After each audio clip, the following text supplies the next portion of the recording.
Živjo, sem Matej Cepin in poslušate 47. epizodo podcasta Goreči grm. V njej pa gostim človeka, ki bo zelo kmalu dopolnil 2x47.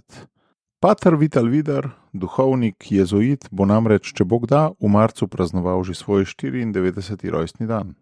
Mnogim, predvsem starejšim, patra Vitala ni potrebno posebej predstavljati.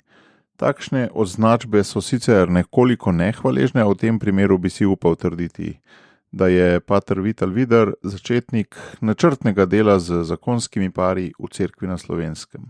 Gibanje Najina pot, ki je pod njegovo skrbjo nastalo in raslo vseh 50 let, je bilo v času svojega nastanka nekaj povsem novega, inovativnega. In morda je največji dokaz tega, kako veliko je Bog po patru Vitalu opravil, prav dejstvo, da se zdi danes pojem zakonska skupina samoumeven skoraj vsakemu kristjanu v Sloveniji. Seveda me je v pogovoru zanimalo, kakšno je bilo stanje pred tem, preden so duhovne vaje za zakonce in zakonske skupine nastale. Pa kako so na razvoj gibanja vplivali dogodki tistega časa, kot na primer drugi Vatikanski koncil in spolna revolucija. In seveda, kakšni so bili Vitalovi goreči grmi na poti za duhovništvo in za služenje zakonskim parom. Naročite se na ta podcast v eni od podcasterskih aplikacij na svojem telefonu, saj boste tako najhitreje obveščeni o novih epizodah. Kot vedno pa mi lahko pišete na matej@socialna-akademija.si. Zdaj pa gremo kar v akcijo.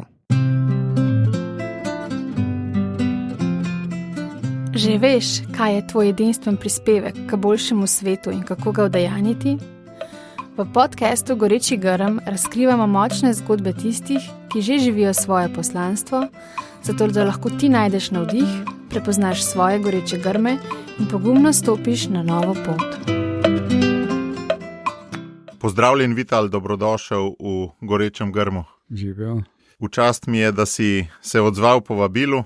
Ne le to, pri 94 letih si pričel sam z avtomobilom iz Maribora, sicer kombiniral še z drugimi aktivnostmi, obiskuješ danes še 2 skupini, si rekel, pa vendar me zanima tako za uvod, koliko kilometrov običajno narediš z avtomobilom na tedenski, mesečni, letni ravni, koliko lokacij zamenjaš v enem tednu običajno, kadar je običajen urnik? No, vožnje je od 2000 do 2500 km na mesec, na leto je to okrog 30 000. Odvisno pa, na katerih krajih so recimo duhovne vaje, na Mirnskem gradu, na Primorskem ali pa v Stični, ne. Torej, tako nekako. Lokacije so pa recimo, če gledava, koliko skupin običajno spremljaš skozi teden, zakonskih skupin, in najbrž potem od tega odvisno tudi število. V sredo sta 2 skupini, petek in sobota 2 skupini, četrtek pa šola za zakon, študente. Torej, to so kraji, kjer se selim od ene skupine do druge. In večina je najbrž v tem ljubljanskem bazenu, kljub temu, da ti živiš v Mariboru, ali so na vseh koncih Slovenije. In kakšen je tvoj urnik? Ta spremljanje skupin so bolj v popoldanskem času.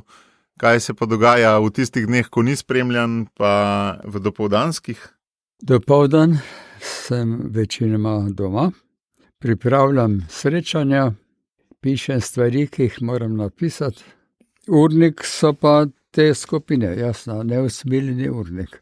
Potem pa vsak mesec duhovne vaje, tako da ni razlike že od davna do danes, da bi bilo kaj drugače. Torej, skupine, študentje, šole za zakon, na 2 koncih, doma pa branje, sodelovanje z mojimi sobrati jezuiti, ima svoje stvari, jasno.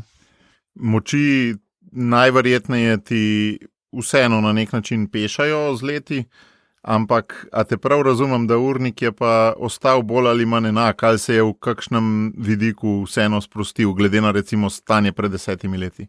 Prav nič ni drugo, še več kot pred 10 leti, ker avto pomaga, da sem tam, kjer je treba biti. Edina, torej hoja v hrib, hoja po stopnicah je problem, drugo pa hvala Bogu, zaenkrat že ni problem. Najverjetneje je ena od prelomnic bila tudi, ko si vodenje gibanja Najina pot predal patru Andreju Bendi, a je tisto formalno te razbremenilo določenih opravil ali ne? No, tiste zadnje zadeve, uradne in tako naprej, je on prevzel, je pa že prej imel polovico teh skupin, 25 približno, in jaz 25, torej število se ni spremenilo, ne. Pač pa so skupine, ker smo samo vsak drugi mesec, tako pride na vrsto še kakšna druga skupina, ne. Da nisi spremljevalec vsak mesec, ampak Ja, enkrat na 2 meseca. Vedno mi je zanimivo, ko opazujem ljudi, ki vztrajajo v svojem poslanstvu toliko let in se sprašujem, kakšno je bilo otroštvo in mladost takšne osebe, da na nek način skozi celo življenje potem lahko sledi svoji poklicanosti. Katera semena so bila posajena v tvojem otroštvu in v tvoji mladosti, ki ti danes omogočajo, da počneš to, kar počneš? Otroštvo je bilo lepo in divje.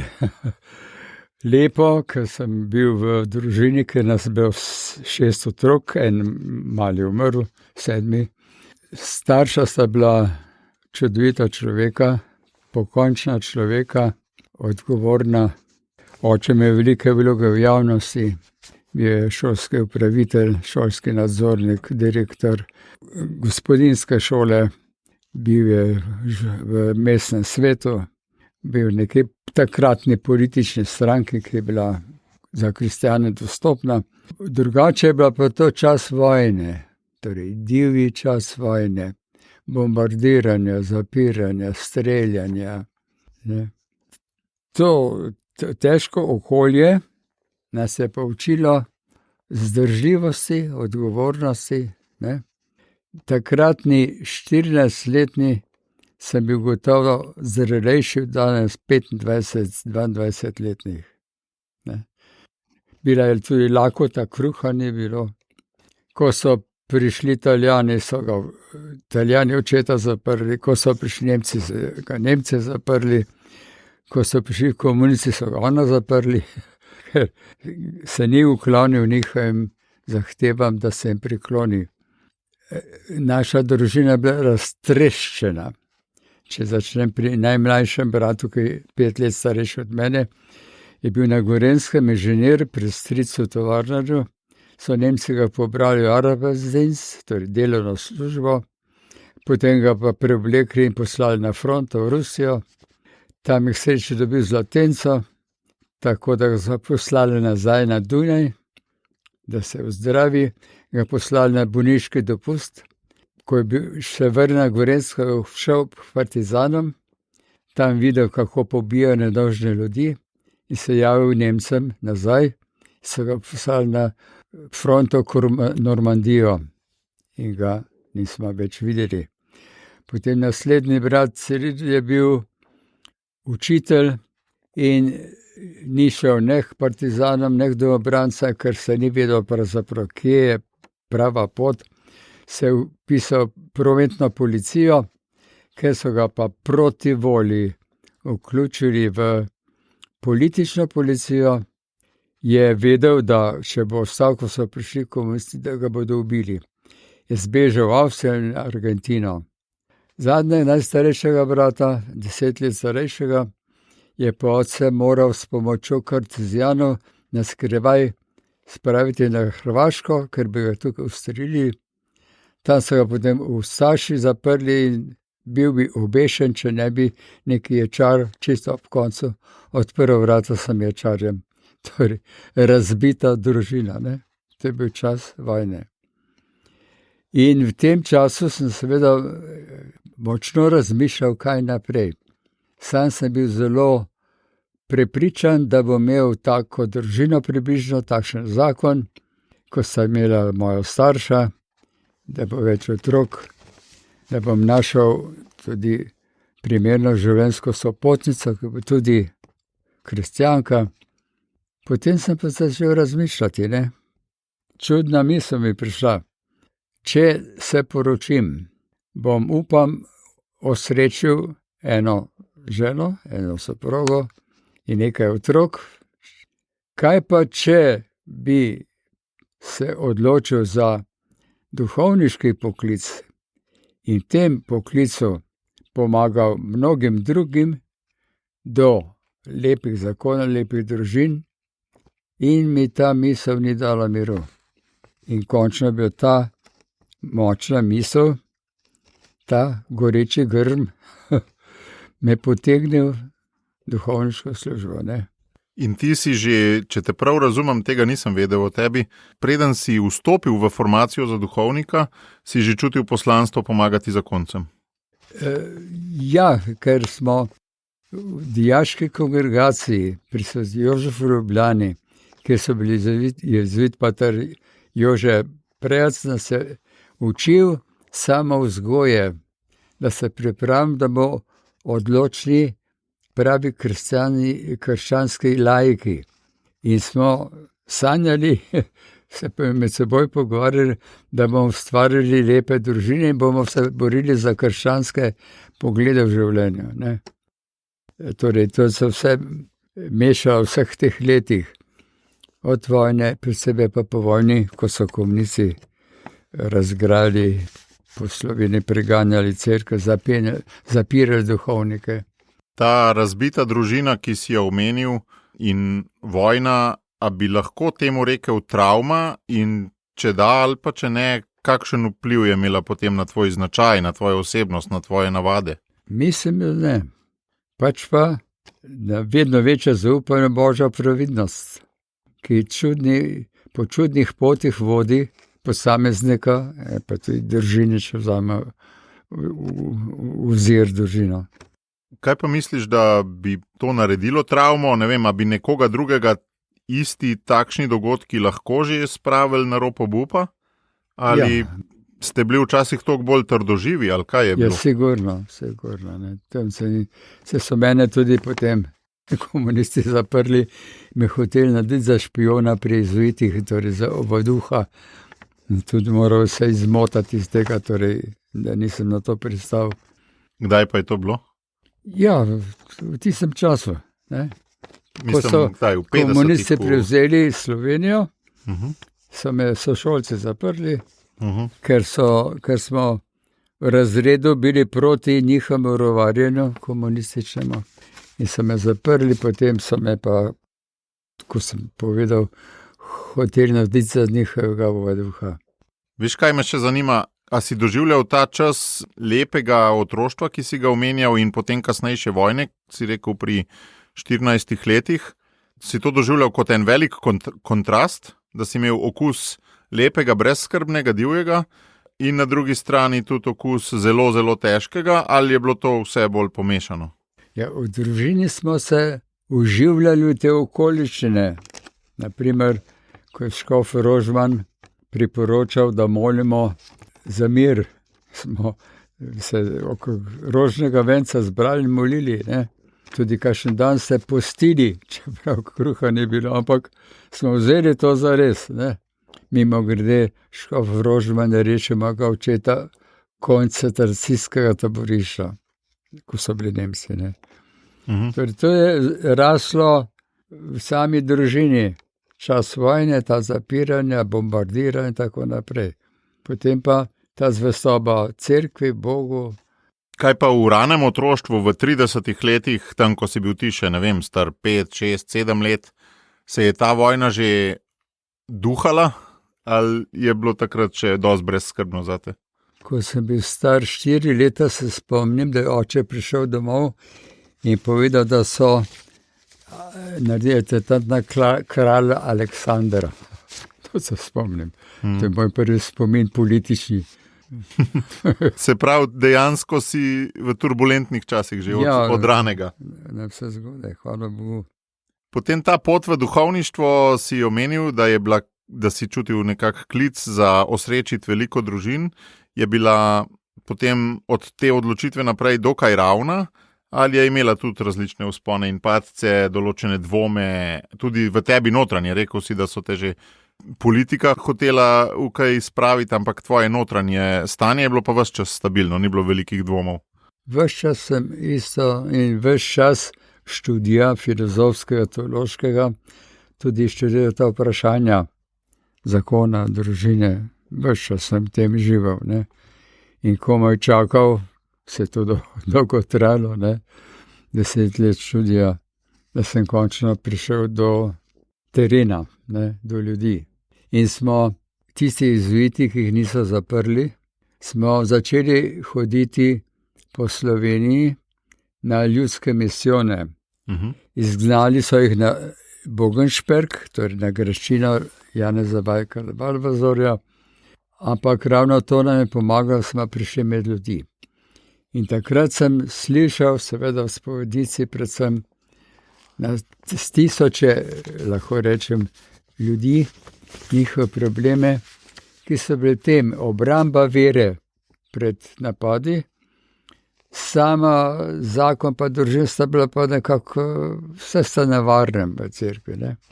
Ljudje so počutili ob napadi ateistov na zakonsko zvestobo, na urejanje spočeti in tako naprej, so se čutili ogroženi.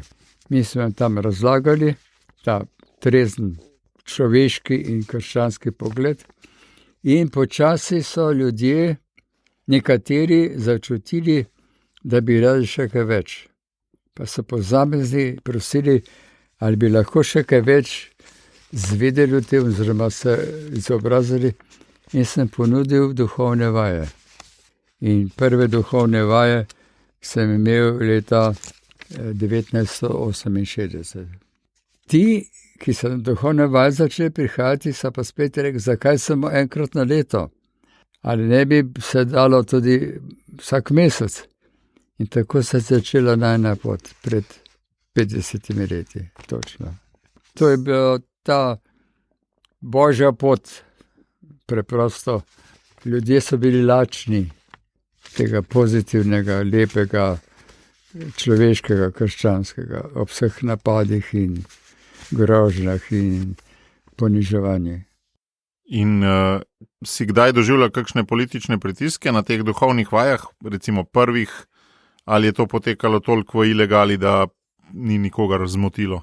Ko sem bil na misijonu v Ljubljani pri frančiškanih, je bil velik misijon, torej veliko ljudi, sem potem klical na udbo, neka ženska udbašica mi je spraševala, zakaj sem govoril, da naj fant, da dekle poiščete vernega človeka.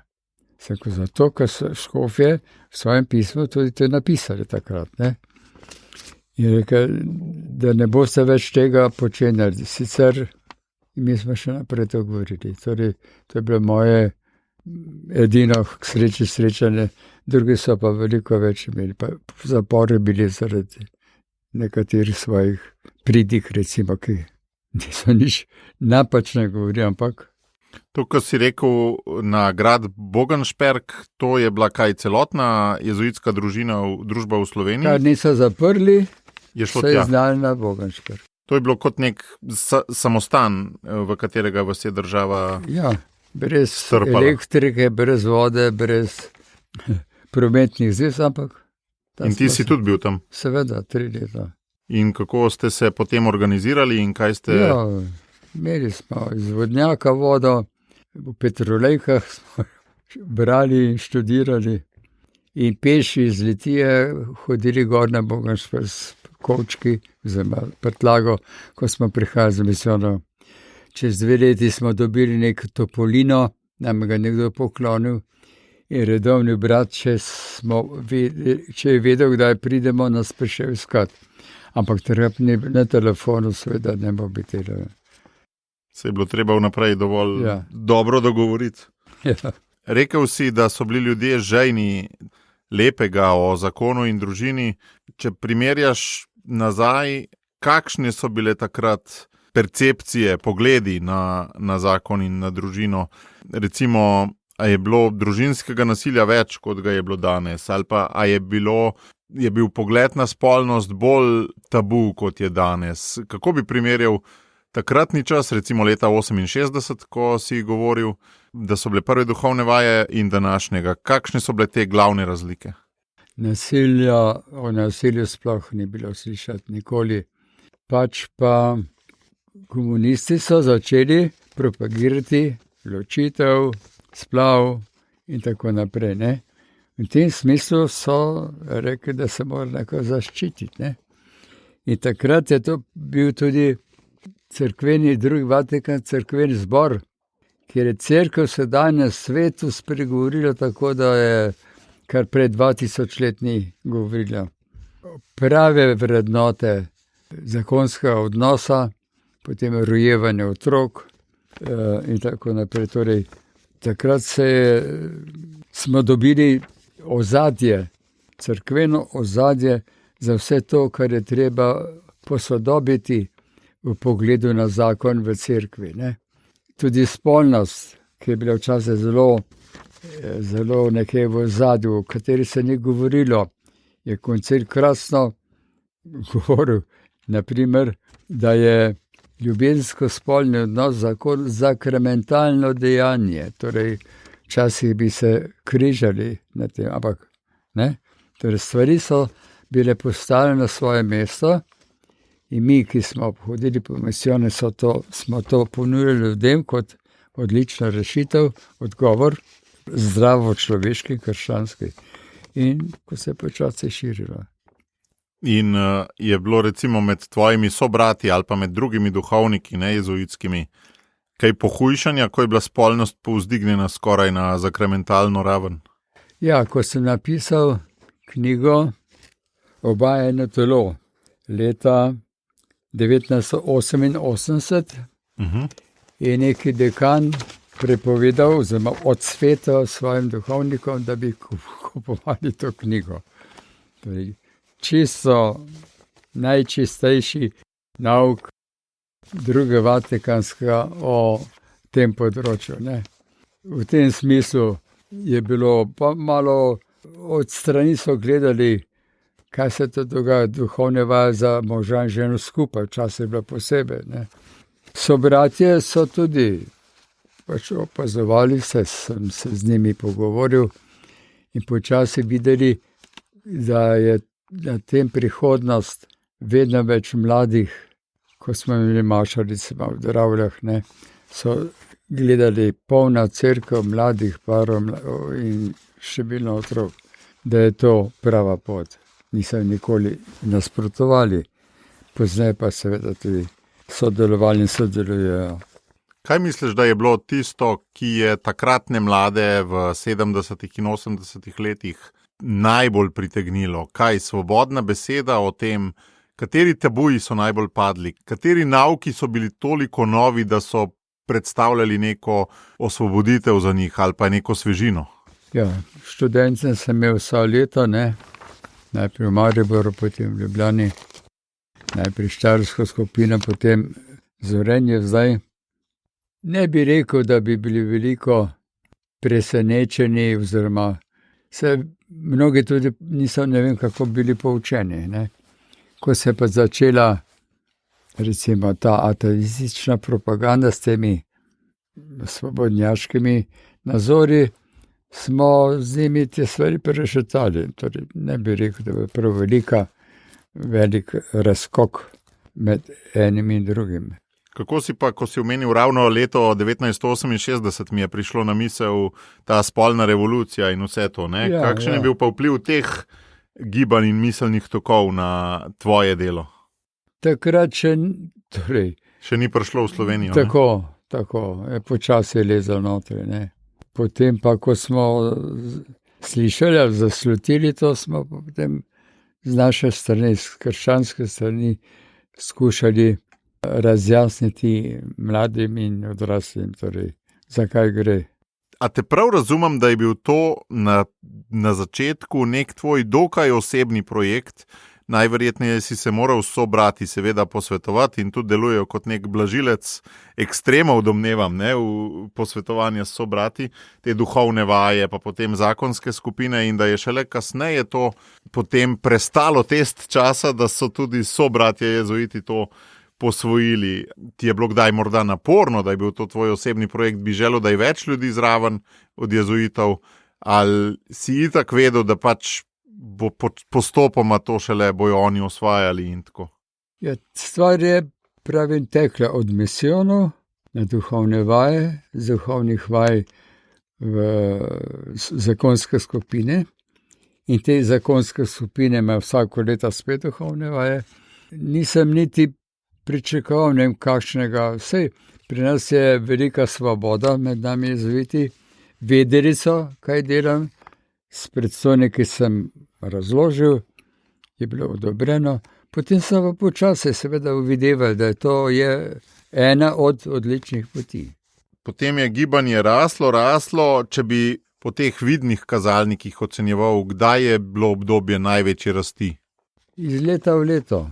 Ni bilo nekih skokov, je bilo bolj linearno? Ne, preprosto nismo delali reklame, ker nam ni šlo za število, ampak za kakovost teh.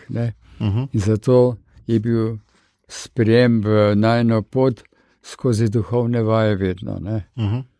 Večina v najni poti pa je šla iz šole za zakon spet pripravljeni in potem se svobodno odločali,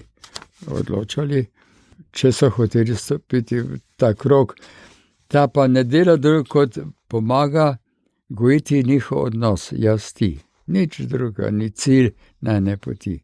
Vse drugi so druge skupine, druge organizacije, ker lahko vsak poročen najde, kar še rabi. Ampak najna pot je samo to.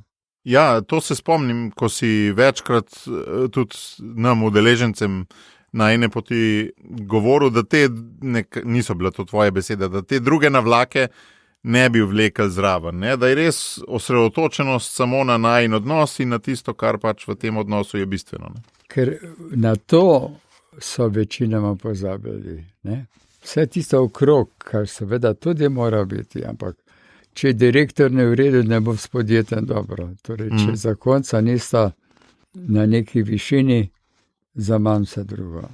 A bi lahko rekel, da je preden se je najina pot začela, so obstajale določene oblike zakonske pastorale in če da, kakšne so te oblike bile, kaj so imele, če so niso imele? Samo dva primera sem videl.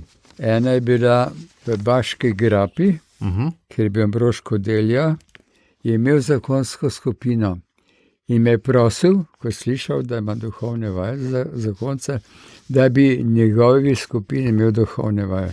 In sem imel dvakrat Baške grapi. In drugi primer pa Renato Podbelsič, ko je bil še kaplan v Idriji, tudi imel zakonsko skupino in tudi prosil, da imam tam duhovne vaje. Torej, to je edino, kar sem jaz takrat slišal.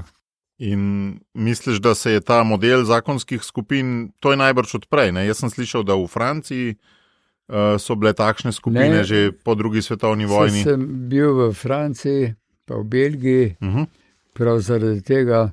In tam je bilo vedno nekako zbiranje družin pa parov in uporaba teh zakoncev za neko pripravo na zakon. Takega načina, kolikor vem, ga nikjer ni bilo. Se pravi, niso delali ti pari na sebi, ampak na mladih, ki se bodo poročili? Večinoma, ja. Torej. Ampak bilo je pa v bistvu neko usposabljanje za zakon, ne? Tako. A je pred najino potjo, recimo pred to šolo za zakon, ki si jo ti uvedel, znotraj cerkve v Sloveniji obstajalo kakšna priprava na zakon, kakršnakoli? Ja, tisto dan, dva pred poroko pri župniku. Ne? Ja, ko se pride k njemu in ti par stvari pove. Ja.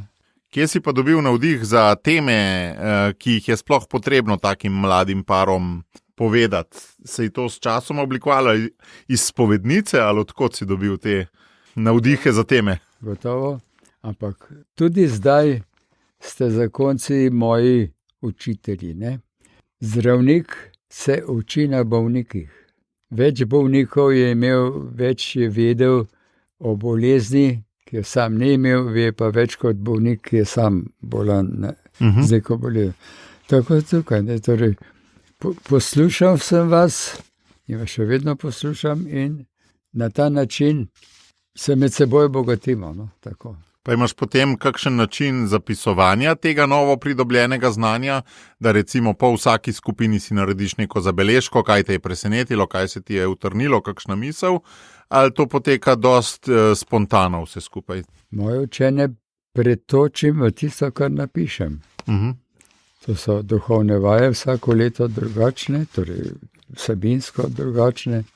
Pa tiste knjige, ki sem jih 8 knjig sem jih napisal, tam je vse to notri, sem skušal ovekovečiti, če tako rečem. Ne. Eden od mojih dosti zgodnih spominov doma, ker sploh moja starša nista hodila na nobeno zakonsko skupino, niti nisem vedel, da sta se karkoli, ampak pri nas doma je bila ena knjiga Vital Vider, mož in žena, in sem jo jaz tam kot še najstnik bral občasno, in to je bil po mojem moj prvi stik sploh z razmišljanjem o zakonu kot o krščanski danosti. No. Tako zanimivo. In takrat je bila želja po takšni literaturi. Je ni bilo, ne? Tako da je moja knjiga Zakonca se poznata v treh izdajah, mož in žena v 3 izdajah, pa še potem naprej. Ne? Takrat ni bilo nobene take literature posebej na zakonskem področju. Ne? Na ta način sem se oddolžil, če tako rečem, za vse, kar sem zvedel od vas. Potem se velikokrat v zdravem, normalnem svetu zgodi, da ko je en posameznik uspešen na svojem področju, ga tudi sistem pograbi in na sistemski ravni določene stvari recimo pomaga urejati. A je v cerkvi na Slovenskem bil kakšen tak klic s strani sistema tebi v smislu, dajmo zdaj te stvari postaviti kot sistem, in kako si ti se odzval, če je bilo? A si bolj zagovornik tega, da so to mala gibanja, ali bi bilo pametno kakšno stvar tudi sistemsko urediti, recimo pripravo na zakon ali pa kaj takega? Nihče me ni vprašal. O pripravi na zakon sem pa napisal knjižico Šola za zakon, in to leta 1998. In vsak ima možnost, to knjižica rakovniška, da jo dobi, in tam pišem, če se boš držal, kolikor se da dobesedno, kar not piše, boš uspešen. In je nekaj duhovnikov se to naredili in so bili uspešni. Aha, ta knjižica je namenjena bolj voditeljem Šole za zakon, ne zakoncem v pripravi. Ja, dobijo pa v roke udeleženci, ker noter tudi tematika pa malo razloženo, da se lažje pogovarjate, ne. Potem kasneje so se pa začele pojavljati tudi druge pobude usposabljanja zakoncev ali predhodnega ali pa sprotnega, recimo Iskreni net, pa Družina in življenje in podobno. Zanima me, kako si spremljal te pobude, gledal in morda tudi v čem so prinesle kaj novega, če vidiš to, ali pa kakšni so lahko stranpoti in pasti takih pobud, ki so se kasneje tudi rojevale. Ja, to bi težko kaj sodil ali povedal. Torej, so ljudje, ki jim ustreza tak način, ne? In hvala Bogu, za različni soj ljudi mora biti različni načini, ker ne ustreza vsak način vsakemu človeku. No? Se pravi, nikakor se ne znajde v najni pot nekdo, ki bi rad deloval. Ti ponudi svoje notranje bogatstvo v tem vprašanju, jaz ti, mož žena, žena mož, drugo pa druge. Ne?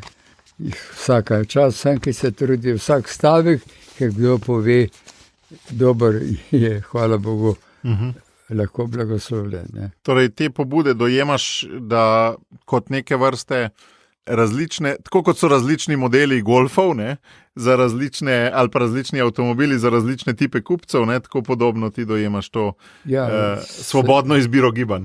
Se je tako, ne. S tem v zvezi omenjaš pogosto ta znamenit stavek tvoj, živela svoboda, ne? Tako. Ker kar na silo nikoli ni bilo dobro. Tega si najbrž veliko izkusil v življenju. Zanima me, ti kot oseba, kot voditelj gibanja, kot služeči vodja tega gibanja, imaš nekaj zelo občudovanja vrednih osebnostnih lastnosti iz mojega vidika. Ena takšna je recimo red. Se mi zdi, da ti od vseh ljudi, ki jih poznam v svojem življenju, najbolj dosledno živiš ta rek: ohrani red in red bo ohranil tebe. Me zanima, kakšen je ta tvoj odnos do reda? Že doma je oče bil človek reda in ga je zahteval, kolikor se je dalo. Potem, ko sem že v dijaški marini kongregaciji, se tisti pater učil reda, ne kot da je to cilj, ampak da je odlično sredstvo. Če hočeš kaj doseči, moraš imeti urnik. Spravi, imej urnik, pa boš naredil vse, kar misliš, da je prav. Potem jezuitska vzgoja, posebej še predkoncilska, je bila izrazito red, ampak spet ne kot cilj, ampak kot sredstvo. Potem pa, če hočeš kaj doseči, se moraš odločiti, ali boš delal, ali boš pa kakor ti pade v glavo. Škoda, v tem smislu. In se dobro počutim v tem redu, ker me ščiti, ker me spomni na stvari. V tem vsakemu seveda priporočam, če hoče poslušati. Tukaj bi imel pa eno čisto osebno vprašanje, ki ga nisem načrtoval, pa se ravno v teh dneh dosti ukvarjam z njim. In sicer jaz pogosto, recimo še posebej, kadar gre za kakšne ustvarjalne naloge, poskušam začutiti, za katero nalogo imam trenutno največ navdiha. V smislu, recimo, ali zdaj le čutim, da bi največ naredil na tem članku, ali na tem poročilu, ali na tem, da bi ta vprašanja sestavil, ali kaj. Recimo, vedno je nekih 5 nalog in pol v trenutku izberem, katera je tista, za katero imam trenutno največ navdiha. In to je, po mojem, kar v nasprotju s tem redom, urnikom, v smislu, danes želim narediti to pa to pa to. Jaz ne vem v takem primeru, kaj bo moj konec, katera stvar bo narejena čez 2 uri. Me zanima tvoje mnenje, ker jaz tudi sam nisem popolnoma zadovoljen s tem, včasih mi pa da več rezultata. Končno imamo svetega duha, da nam pomaga, ko izbiramo, da zberemo ne samo dobro, ampak najboljše. Gotovo tudi dih mora biti, če hočem nekaj ustvariti, moram biti malo ogret. Ne sicer ledeno pristopiti in vprašanju se ne da. In če vse tisto, kar mene čaka, bo prej narejeno, lahko počaka. Tako da je ta kombinacija, mislim, čisto v redu. Kako pa nasploh si kot pisec zelo ustvarjalen, kako nasploh drža ustvarjalnosti sodi v ta tvoj red? V smislu, na nek način provociram v duhu Jordana Petersona, ki trdi, da kaos in red sta 2 pola, ki jo oba rabimo. In da mogoče kaos je lahko včasih tudi zelo ustvarjalen, ampak pri tebi doživljam, da kaos manjši pomen kot red, ker pri Jordanu Petersonu sta pa to 2 enakovredna pola. Kdor se ukvarja s kaosom, mora pač se tam znati. Jaz se ne ukvarjam s kaosom nikoli. Se pravi, na nek način ti to pripisuješ svoji osebnostni strukturi, da ti je toliko blizu red. Kaos je nered in z neredom se ne bom ukvarjal, če se lahko z redom, kako ne rečem. Ja. Ker pa je kaos, pa lahko skušam pomagati, da se reši z tega kaosa. Kaos ni zato, da te uniči, ampak da se zavležeš ven, jasno. Ja. V tem smislu ima gotovo prav. Skušaš ne preveč vstopati v ta kaos, če te prav razumem. Ja, mislim, nimam kaj z njim. Razen se pravim, komu bi pomagal, da gre z njega ven. Kot voditelja sem tudi ves čas, vsa ta desetletja, ki so se vendarle že nabrala, občudoval tudi tvojo vztrajnost kot eno osebnostno lastnost, pa me zanima, če si lahko toliko iskren in odkrit, da poveš, katere tvoje osebnostne lastnosti so ti pri vodenju gibanja pomagale, jih čutiš kot tvoje moči, kje si pa morda bil tudi toliko šibek, da si potreboval okrepitve sobratov ali pa morda kakšnih laikov. Kako si se soočal s temi svojimi šibkostmi in katere so to bile, če jih znaš ozavestiti? Videl sem, da sam ne morem vsega, jasno. In sem zgodaj začel vabiti vas laike, da mi pomagali, meni pomagati, pomagati najni poti, ne, torej. Od sobratov, oni pravim se za to, nihče, torej potem imel sem pa vsakokrat enega še patra, mlajšega, ne, zdaj na koncu je to Andrej Benda, da sva sodelovala, jasno, v popolnem dogovoru, ne. Nisem pa prevzemal stvari, ki bi mene presegale, da bi se napenjal in potem obnemogel. Koliko sem se tega zavedal. Tako se mi zdi, vsak voditelj ima določene stvari, po katerih je res dober, pa tudi določene, ki so njegove šibkosti, ne? Moja šibkost je, da nisem zgovoren, da mi ne teče beseda, da bi včasih moral reči, pa sem tiho. Samo vem, da manj napak sem naredil, ker nisem rekel kaj, kot če bi preveč govoril. Pa nisem že ko je moj oče prišel šolo vprašati v gimnazijo, za mene je profesor rekel, da sem preveč resen. Bil sem pa star kakšnih 15 let, ne. Namreč nisem takšen značaj, ne. In pravim, včasih bi morda kakšna beseda, v glavnem mi ni žal. Se ti zdi to dokaj univerzalen nasvet, splošen, v smislu, da bi bilo za več ljudi pametneje, če bi nekoliko manj govorili, ali je to sam za tvoj značaj? Malo težko pri nas ljudi, ki grozno veliko govorijo. Seveda imajo tukaj večinoma ženske prednost. Ampak to je njihov način, spoštujem, ne? To je naj bo. V najni poti je ravno to tudi pravilo, pusti vsak mi je takšen, kot je. Ne misli na pametne, ne pride, da bi kaj popravljal. Spoštuj sočloveka, ne. In si ljudje se dobro počutijo ob tem, ne. Počutite, upam, ne. No, vsekakor včasih je s kom težko zdržati, ampak zdi se mi pa nesmiselno imeti načrt, kako ga boš spremenil, ker se lahko samo sam, ne. Starejše ljudi od sebe pogosto rad vprašam, katere stvari, katera dejanja, katere etape v njihovem življenju se jim zdaj na stara leta zdijo najbolj rodovitne, katere pa morda manj. V smislu, katere odločitve ali pa katere investicije v njihovem življenju, investicije časa, so bile tiste z velikim donosom, če uporabim borzno metaforo, katere pa tiste slabše. Mislim, da etap ni. Drevesa nima etap. Smreka nima etap. Smreka raste. In tako jaz doživljam svoje življenje, ne. Zanimivo, da nikoli nisem želel biti starejši. Že ko sem bil tam 13 let, recimo. Vedno sem bil zadovoljen tistih letih, v katerih sem bil. In bil deležen tistih let. Ali s težo, ali z prednostmi. Tako da zaupam Božje vodstvo. Ok, nekaj je Božje vodstvo, ampak vendarle se mi lahko od tega odklonimo, ne? Tebi se zdi, da si bil dokaj konstantno priključen na to Božje vodstvo, ker velikokrat drugi ljudje imamo pa občutek, da smo včasih malo bolj poslušni Bogu, včasih se pa malo oddalimo tega, ne? Nekako trmasto se držim svoje poti, če tako rečem, ne? Trmasto se držim in to mi pomaga, da me ne premetava, tudi če kdaj kakšen, nasprotovanja slišim ali pa kaj tako, ne mislim.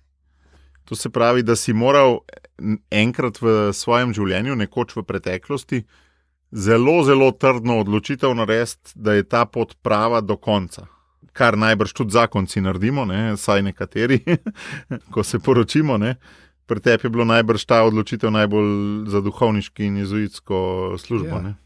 Vsak dan znova, iz enih duhovnih vaj, zasebnih do drugih.